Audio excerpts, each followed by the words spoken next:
عمر اپنے شورا میں حافظ حضرات کو بٹھاتے تھے، قرا کو بٹھاتے تھے، حافظ. اب دعا کیجئے کہ آپ کے وہ آرمی چیف، پتہ نہیں کیا کہتے ہیں آرمی چیف، وہ آرمی چیف بھی آپ کا حافظ ہو گیا.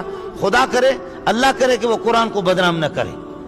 اللہ کرے کہ حافظ صاحب جو ہے نا قرآن کو بدنام نہ کرے. خدا پاک اس کو، جو قرآن اس کے سینے میں ہے، کہتے مدینے میں قرآن حفظ کیا ہے، اللہ کرے کہ یہ قرآن ان کا رخ موڑ دے. اللہ کرے کہ یہ قرآن رخ موڑ دے. جیسے ابو بکر، عمر، عثمان، علی، 1.25 لاکھ صحابہ کا رخ قرآن نے موڑا. سب کو سبحان اللہ. کفر سے رخ موڑا، مدینے کی طرف، مدینے والے کی طرف رخ موڑا. ایسا رخ ان کا مڑ گیا کہ ایک دفعہ جو محمد کو دیکھا تو زندگی میں پھر رخ موڑ کر کے کسی اور کو دیکھا بھی نہیں.